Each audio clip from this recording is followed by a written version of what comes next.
Welcome to this tutorial. Let me show you how to note down the coordinates of all the subjects. Let's start first by opening up Dropbox, and I'd like you to go to the shared data of the main lab, in which you'll see a folder called the Human Connectome Project T1 Machine Learning Trial. You can see there are 100 subfolders here, which contain the T1 MRIs of the various subjects of the HCP dataset. There is also an Excel file in which you'd be punching in the data, and I've also included a picture that shows you the conventions of the coordinates in any stereotactic surgery. So the Z coordinate is positive in the upward direction, the Y coordinate is positive in the posterior direction, and the X coordinate is positive towards the right. Now let's open up the database as well. This is what the Excel sheet looks like. So I'd request you to punch in the coordinates of the anterior commissure, some coordinates of the ventricle, coordinates of the putamen, both left and right. Be mindful to just go over whether you're punching the coordinates in the right column, of course. And then I programmed the Excel to automatically give you the ACPC length and the coordinates of the MCP. And I'll go over each one of them in this tutorial. You can see that I've changed the color of the text of the subjects to red, green, and blue. I'm doing red, Michaela can do green, and Evelyn can do blue. So let's open the database and let's do an example. So I've done one of them. So I'll be doing 100408 as an example right now. So if you open up this folder, I recommend you that you change the view to a list and you make sure that these are arranged by name. That makes things easier and makes it easier for you to find the subject. So 100408, the first thing that you need to do, which I've already done here, is to decompress or unzip this file. So you can see it's a nifty file which has a GZ extension, which means it's compressed. If you double click it, your Mac will automatically unzip it. Let's open up Slicer. This is what the interface looks like. All you need to do is just drag and drop, click OK, and you're ready to go. You can change the view according to your preference. I generally keep it in a way that the viewfinder is as big as possible so that I get ample amount of space. So the first thing that you need to do is to click on this lens and go to ACPC transform. As soon as you click that button, this window changes and you enter into the ACPC transform panel. Now the first thing that you need to do is identify the anterior commissure. So you can see an anterior commissure is a white matter bundle that's connecting the left and right half of the brain. This would be the left hemisphere and this would be the right hemisphere. Again, it's important for you to note that whenever you're looking at an actual image, you should picture that you're looking at it from below. So you've cut the brain and you're looking at it from below. So this would be the left side and this would be the right side. So a white matter bundle connecting the left and right side is called a commissure. And in this case, this is the anterior commissure and this is the posterior commissure. So you can see that they're not quite in the same plane, and the idea of doing a transform is to make sure that they're in the same plane. So if you want to identify the anterior commissure, you can go back and forth in the actual image and it'll show you an animation in which you can see the anterior commissure moving towards each other in the midline. So once you're happy with it, arbitrarily, let's mark the ACPC line. So go into ACPC line and click on create new line. As soon as you do that, this button changes and you see a tape measure next to it. Click on it. Mark the AC by clicking on the AC and then just move your cursor behind till you find that you're almost at the PC. If you can't see the PC in this image, that's fine. You can arbitrarily just leave it anywhere and just click again. Now you need to fine tune or finally adjust the position of both the AC and the PC. For doing that, let me go over some of the controls of 3D Slicer. So you can pinch in or out to zoom. You can use 2 fingers to scroll up and down the slice. You can hold down the shift key and drag to pan, or you can just hold the shift key and move your cursor, and all the various all the coronal and the sagittal images will also move in tandem with the cursor. This is extremely helpful. Let me show you how. So in order to look at the anterior commissure in the sagittal view, you can just hold down the shift key and move towards this point, and you can automatically see the anterior commissure here. So what I want you to do is mark the posterior-most point of the anterior commissure. So this would be the anterior commissure, and this would be the posterior-most point, or the most prominent point. Just place it in somewhere in the gray zone and you should be fine. Once you've changed the position, it's extremely important that you go back into the actual image and fine-tune the laterality of it. So let's hold down the shift key and move the cursor around till we find the AC, and you can see that it's shifted towards the left. So all I do is I'll click on the point and just drag it towards the right,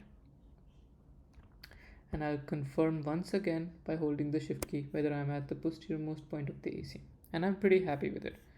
Let's do that with the posterior commissure as well. So that's the point for the PC. Let's hold on the shift key and move over it. Alrighty.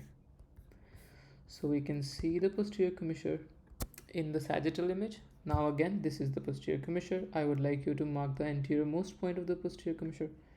Just drag and place it there. Go back and forth in the actual image and make sure that you're in the center of the third ventricle. And this looks pretty alright to me. Now let's quickly mark 3 midline points, because you need to give 3D Slicer a midline so that it can properly do an AC/PC transform. So go to midline, click on create new point list. You can see this button changed, so it doesn't have a tape measure anymore. It has a point. Click on it and mark 1 midline. So this is the brainstem.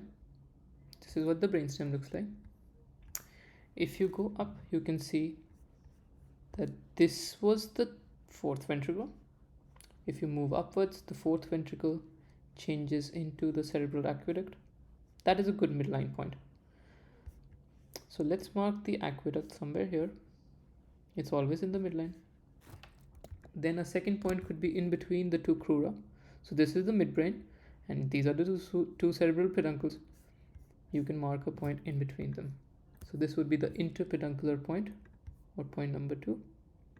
Again, you need to click on this button and then place the point wherever you want to.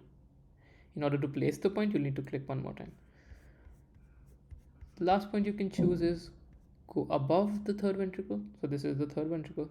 Above the 3rd ventricle, the thalami kind of meet, and where they meet, they form like a slit-like opening. You can choose that as well. So let's mark this as point number 3. So I'm happy with everything.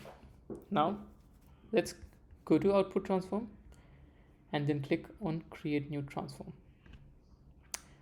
We need to select this option because whatever transform is created would be saved under the name output transform. Then let's click on apply.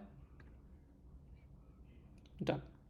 Now in order to apply this output transform to this MRI, go back to data. In data, you can see this grid next to the MRI that you've opened up. So this is the MRI, this is the grid. Right click on it and click on output transform. As soon as you do that, now the AC/PC transform is complete. Both the AC and PC are in the same line. One thing to note here is that these lines don't change and those points also don't change.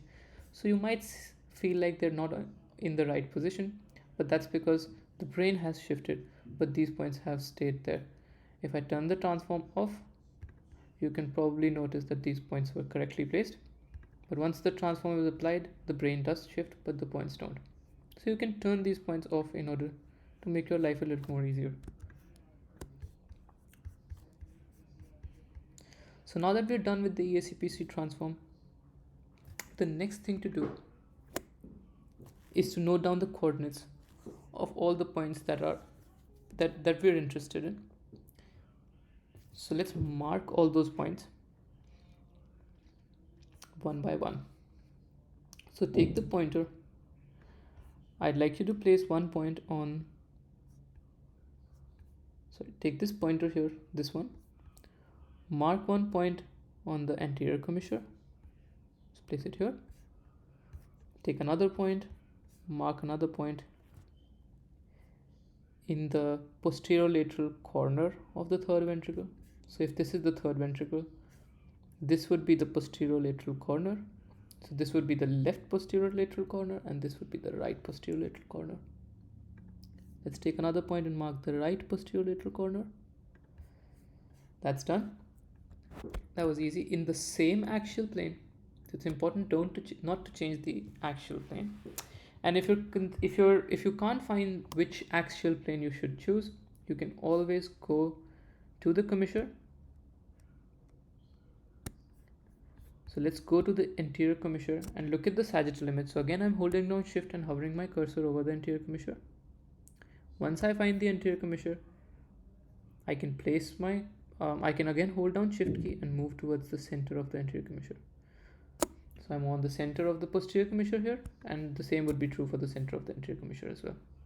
So that will give you the plane in which you need to be. Now that you've marked these 3 points, let's mark the putamen as well. So this structure here is called the putamen. The structure here is called the thalamus. This is the head of the caudate nucleus.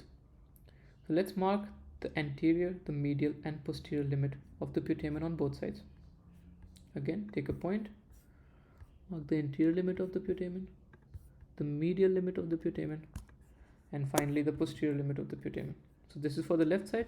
Now that we've done with this, let's go on the other side and quickly repeat the process. Medial, anterior, posterior.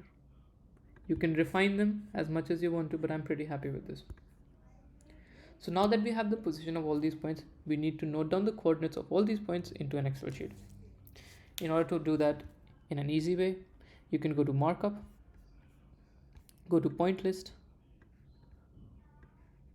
and you can see all the points here. Open up control points, and if you click on a point, you get its coordinates here.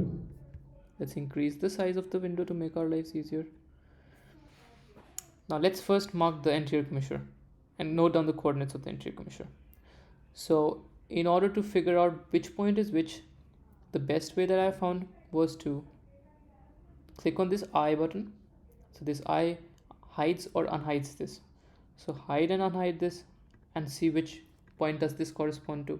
So this is the posterolateral corner of the third ventricle in the left side. But we are interested in the anterior commissure first. So this is the anterior commissure. But for some reason in 3D Slicer, this name and the name here doesn't correlate well with each other. But that's all right. You can always click the hide and unhide button to make sure that you're on the right point.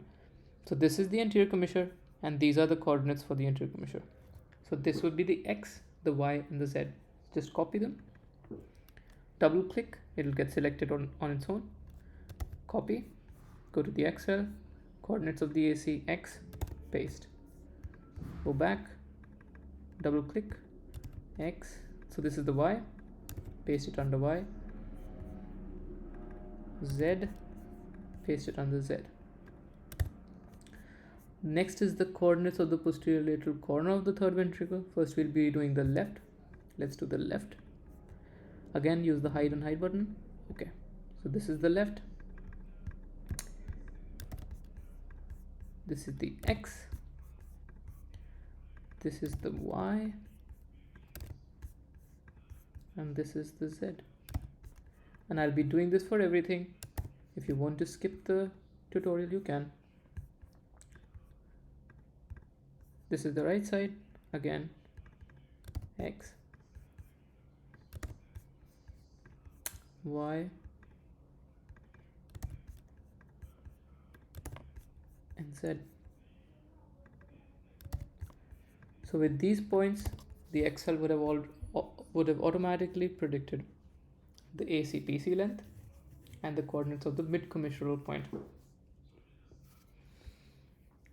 So you can see how different these MRIs are, how different this just by looking at this you can see the differences in the anatomy between two different subjects.